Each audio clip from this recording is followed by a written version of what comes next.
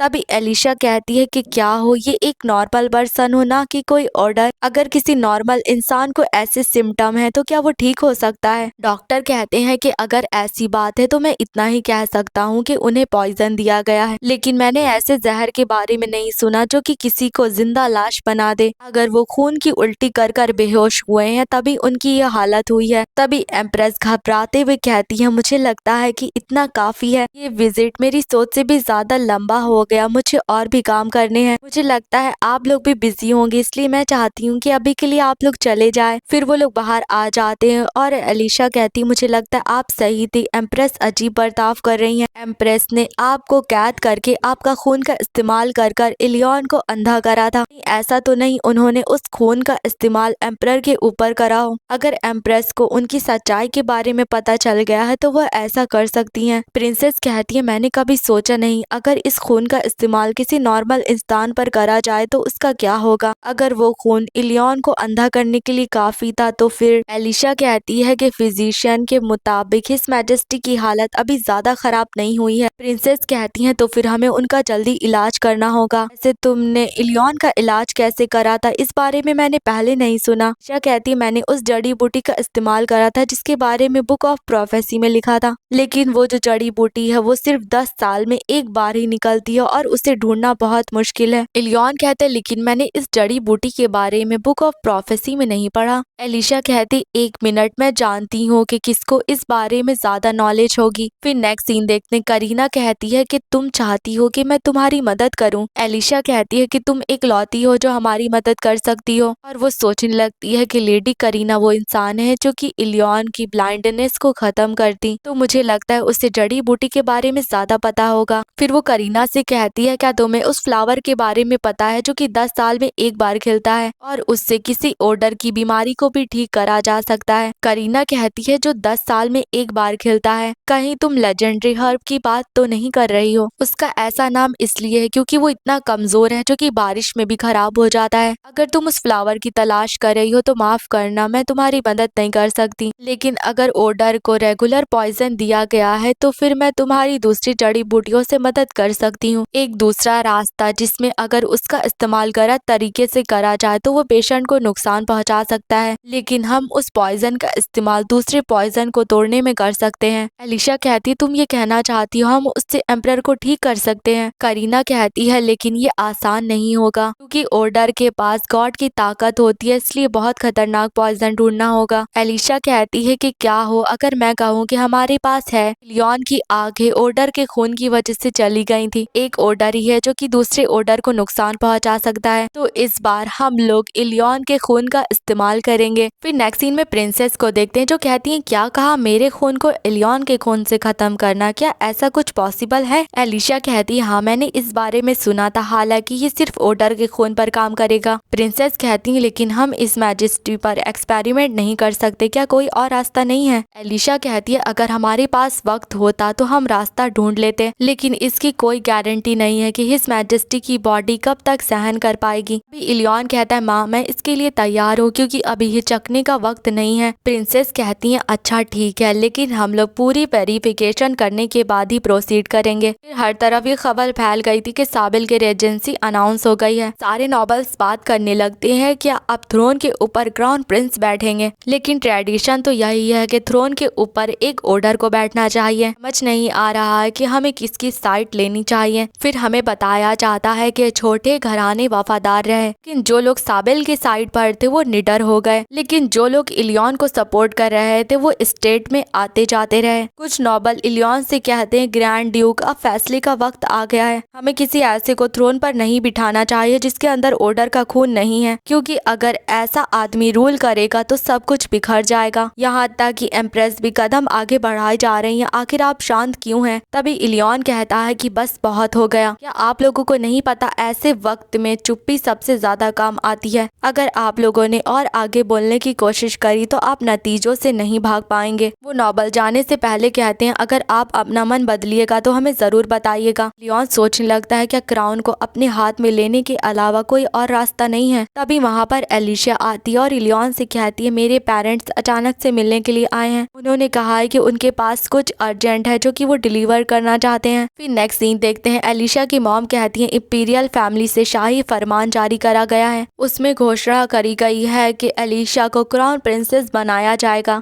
Elisha कहती है ये क्या है, मैं तो उस पोजीशन से पहले इनकार कर चुकी हूँ। एलिशा की मॉम कहती है ऐसा लगता है उसने ये सब कुछ अपने हाथों में ले लिया है, वो ऑब्जेशन में अंधा हो चुका है। मुझे तो लगता है कि वो अपने सही दिमाग में ही नहीं है, वरना वो एक तरफा ऐसा हुक्म बिल्कुल भी नहीं देता। इलियन को बहुत ज्यादा गुस्सा आ रहा था। वो कहता है मैं अभी इंपीरियल पैलेस जा रहा हूँ, ये सब कुछ सॉल्व करने का मेरे पास एक रास्ता है, मुझे ये सब कुछ अपने हाथों में लेना होगा। फिर नेक्स्ट सीन देखते हैं। वो इंपीरियल पैलेस आया था। एम्प्रेस कहती है तुमने तो मुझे सरप्राइज कर दिया, क्योंकि ये पहली बार है कि तुम मुझसे मिलने के लिए खुद आए हो, तो बताओ मुझे तुम किस रीजन की वजह से यहाँ पर आए हो। इलियन कहता है मैं शाही फरमान का इनकार करना चाहता हूँ, लेकिन एम्प्रेस को तो समझ ही नहीं आ रहा रहा था इलियन किस बारे में बात कर रहा है। फिर इलियन दूसरा पेपर दिखा कर कहता है, देखिए ये वो फरमान है जो कि हिज मैजेस्टी ने पहले जारी करा था। मैंने अपने इतने साल बैटल फील्ड में बिताए थे, तो उन्होंने मुझे गारंटी दी थी कि मैं अपनी ब्राइड को खुद चूज कर सकता हूँ, इसलिए आप हिज मैजेस्टी के फरमान को इनकार नहीं कर सकती। ये सब कुछ कहकर इलियन वहाँ से चला जाता है और एम्प्रेस सोचने लगती है, आखिरकार साबिल मेरी पीठ पीछे ऐसा कुछ कैसे कर सकता है। नेक्स्ट सीन देखते हैं, वो साबिल से कह रही थी कि तुमने बच्चों की तरह बर्ताव करा है, मुझसे बात करे, तुम ऐसा फरमान कैसे जारी कर सकते हो। हिज मैजेस्टी पहले ही उसे शादी करने की इजाजत दे चुके हैं, इसलिए बहस करने का कोई भी वजह नहीं है। इस वक्त तुम्हें क्राउन प्रिंसेस पर फोकस नहीं करना चाहिए, बल्कि तुम्हें एम्परर बनने के ऊपर फोकस करना चाहिए, क्योंकि इसके आगे तुम्हारे पास अभी बहुत सारी औरतें आएंगी। तभी साबिल उसको फाड़ देता है और कहता है, इससे मुझे कोई फर्क नहीं पड़ता, क्योंकि ये सब कुछ हिज मैजेस्टी ने लिखा था, ना कि मैंने। जल्दी ही मैं सारी इंपीरियल अथॉरिटी को बदल डालूंगा। एम्प्रेस कहती है, तुम ऐसा कैसे कर सकते हो? अगर तुमने अथॉरिटी बदलने की कोशिश करी तो कोई भी नॉबल तुम्हें फॉलो नहीं करेगा, तुम्हें सच्चाई का सामना करना होगा। मैंने ये सब कुछ एम्परर के साथ तुम्हारे लिए करा है, और इंपीरियल फैमिली के कुछ नियम कानून है जिन्हें तुम्हें फॉलो करना होगा, क्योंकि ऐसा अगर तुम बर्ताव करते रहोगे तो मैं तुम्हें सपोर्ट नहीं कर पाऊंगी। साबिल कहता है, क्या मैंने आपसे ऐसा करने के लिए कहा? मैंने आपसे कभी नहीं कहा कि आप मुझे एम्परर बनाइए। आप ये सब कुछ अपने भले के लिए कर रही हैं और मुझ पर इल्जाम लगा रही हैं, क्योंकि अगर आप मुझे सच में एम्परर बनाना चाहती तो बिना किसी कंप्लेन के मुझे सपोर्ट करती, क्योंकि आप हैं वो जिन्होंने मुझे ऐसा बनाया है, एक क्राउन प्रिंस जिसके अंदर ऑर्डर का खून नहीं है, और इसी वजह से आपको अंत तक मेरी मदद करनी पड़ेगी। खैर, मैं जल्दी ही अपना कोरोनेशन डे रखने वाला हूँ, क्योंकि वो लोग अभी भी मेरे खिलाफ है, इसलिए मैं ज्यादा वक्त तक इसे टाल नहीं सकता। एम्प्रेस कहती है, ठीक है, जैसी तुम्हारी मर्जी, और फिर वो वहाँ से चली जाती हैं। तभी अचानक साबिल के पीछे सोनाच आता है और कहता है, तुम आखिरी दाव खेल रहे हो, तुम बहुत अच्छा कर रहे हो साबिल। मुझे लगता है कि अब तुम्हें मेरी सजेशन की कोई भी जरूरत नहीं, क्योंकि सब कुछ वैसे ही चल रहा है जैसा कि मैंने प्लान करा था। नेक्स्ट सीन में एम्प्रेस को देखते हैं, जो एम्परर के पास बैठी कह रही थी, ये सब कुछ तुम्हारी गलती है, क्योंकि तुम एक ऑर्डर नहीं हो, तुमने कभी साबिल को अपनाया नहीं, और यही वजह है कि हमारे बेटे का ऐसा हाल हो गया। उसे बहुत फिक्र हो रही है कि वो एम्परर नहीं बन पाएगा, इसलिए उसने मुझसे ऐसी बातें बोली। एक बार जब वो थ्रोन के ऊपर बैठ जाएगा तो सब कुछ ठीक हो जाएगा। नेक्स्ट सीन देखते हैं, इलियन पैलेस में एक मीटिंग थी और नॉबल्स कह रहे थे कोरोनेशन डे रखने वाले हैं, वो भी बिना किसी नॉबल की असेंबली के। अगर वो एम्परर बन जाएगा तो आखिर वो कंट्री को कैसे संभालेगा? अगर हिज मैजेस्टी ठीक होते तो वो कभी इसकी इजाजत नहीं देते। ग्रैंड ड्यूक, आप खुद सोचिए, हम ऐसे बेवकूफ को एम्पायर को कैसे कंट्रोल करने दे सकते हैं? तभी इलियन टेबल पर घूसा मारता और कहता, बस बहुत हो गया। अगर हमने अभी कुछ भी करा तो इसका मतलब ये हो गया कि हम वॉर की शुरुआत कर रहे हैं। तुम सब लोग एम्पायर के कामों को संभालते हो, तो क्या तुम लोगों को वॉर शुरू करने में मजा आएगा? तुम लोगों को खुद पर शर्म आनी चाहिए। वो नॉबल कहते हैं, क्या आपका मतलब ये है कि हम लोग कुछ ना करें? तभी इलियन कहता है, एलिशा, क्या सब कुछ तैयार है? तो फिर सारी तैयारियां पूरी हो चुकी हैं, हमें कोरोनेशन डे को अटेंड करना होगा। फिर नेक्स्ट सीन देखते हैं, वो लोग कोरोनेशन डे में आए थे और बाहर का मौसम बहुत खराब हो रहा था, और एलिशा सोच रही थी, मैं उम्मीद करती हूँ कि सब कुछ हमारे प्लान के हिसाब से चले। फिर साबिल आकर थ्रोन पर बैठ जाता है और कहता है, तुम सब तो काफी उदास लग रहे हो। इस इवेंट की उम्मीद किसी को नहीं होगी, तो मुझे पता है सब लोगों को बहुत कुछ कहना होगा। ये काफी अजीब बात है, एक कोरोनेशन डे जिसमें मुझे कोरोनेट करने के लिए कोई भी नहीं है। मैं इतिहास में पहला एम्परर होऊंगा जो कि अपने हाथों से खुद को क्राउन पहनाऊंगा। लेकिन इस वक्त ये इम्पोर्टेंट नहीं है, मैं सीधा मुद्दे पर आता हूँ। मैं उस लेडी के बारे में बताने जा रहा हूँ जो कि मेरी एम्प्रेस बनेगी, और वो है एलिशा यूतर। एलिशा, जरा आगे आ जाओ। एलिशा को बहुत घबराहट हो रही थी। तभी इलियन उसका हाथ पकड़ता और मुस्कुराते हुए कहता है, कोई बात नहीं। एलिशा आगे आ जाती है। साबिल कहता है, क्या तुम वहीं पर खड़ी रहोगे, आगे नहीं आओगी? एलिशा कहती, मुझे माफ कर दीजिएगा, लेकिन मैं एम्प्रेस नहीं बनने वाली। साबिल कहता है, अच्छा, तो तुम अभी भी ये करने वाली हो? तुमने पिछली बार इनकार कर दिया था, लेकिन इस बार भागने के लिए तुम्हारे पास कोई और रास्ता नहीं। तुम्हें नहीं पता आज कौन सा दिन है? तुम्हारी हिम्मत कैसे हुई एम्परर को मना करने की? एलिशा कहती है, किसने कहा आप एम्परर हैं? कोई भी आपको थ्रोन के काबिल नहीं मानता। आपके कोई इरादे नहीं है एम्परर के कानून को मानने के, फिर भी आप चाहते हैं कि सब लोग आपको एक्सेप्ट कर ले। क्या एम्परर के कपड़े पहनने से आप एम्परर बन जाएंगे? लग रहा है कोई बच्चा नखरे दिखा रहा है, क्योंकि वो रूलर वाला गेम खेलना चाहता है। साबिल कहता है कि मैं तो भूल ही गया था, हार्डुन शाह में तुम्हारे इसी